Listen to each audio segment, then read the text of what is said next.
we took a pretty common use case, which is AR and AP processing. And this was in one of the commercial real estate companies within the Paulette organization.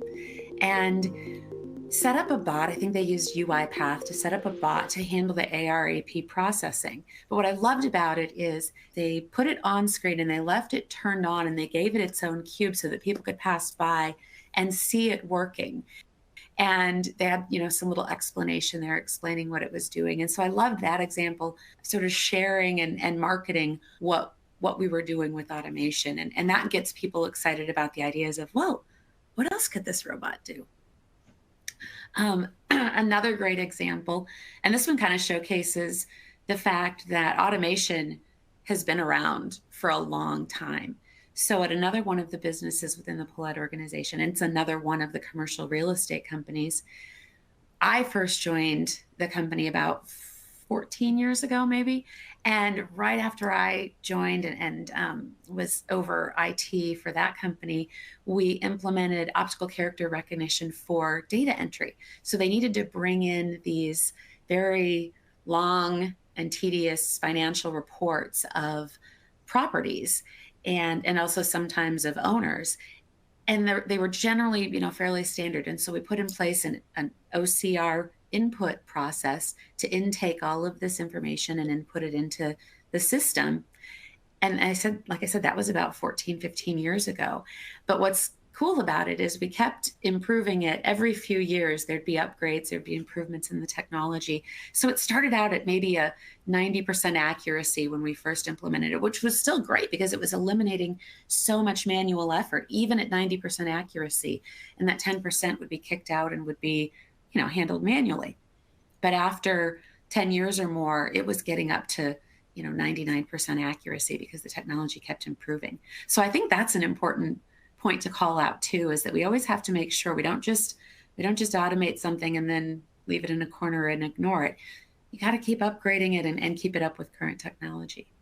And then the last one is just kind of another really great use case that saves a lot of time, a lot of resources, makes people's lives better, gives better customer satisfaction, and that's the IT self-service help desk. And there's a lot of specific things within that, password resets and things like that. But the more we can automate, the more we can improve the customer experience and also the employee experience for those help desk staff.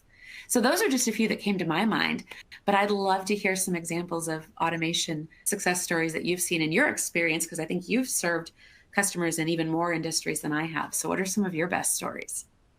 Yeah, sure. I think that the first thing I want to comment on is this diagram. I love it because any organization can look and there are more opportunities to automate than you can shake a stick at.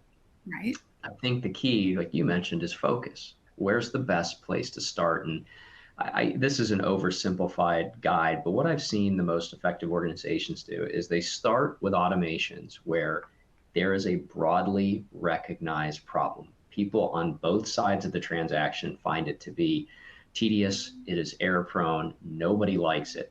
Starting there is really great because it builds momentum. And I think momentum is critical when you start an automation initiative, because I'm sure you've seen it, I've seen it, where you automate the wrong things first, it's not solving a big problem and people are skeptical.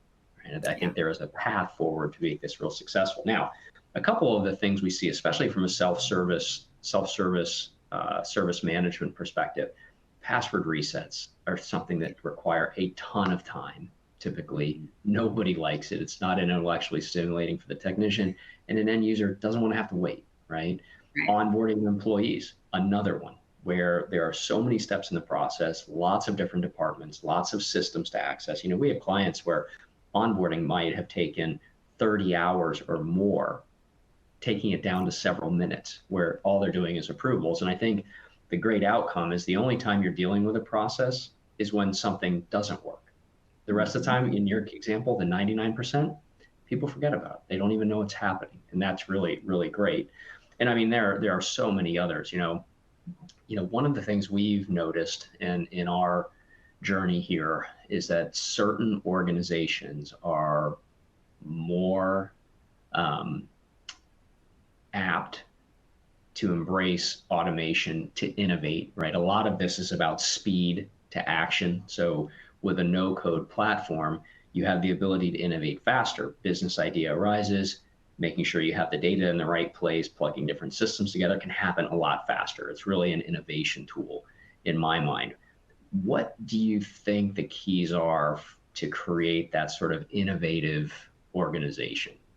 Uh, that is a great question. And I have actually been a part of many innovation committees or innovation councils over the course of my career. It always happens. Executive leadership says, we need to be more innovative. And so what do? They stick, 3, 4, 5, 6 executives in a conference room and tell them to, just come up with the next iPhone, right?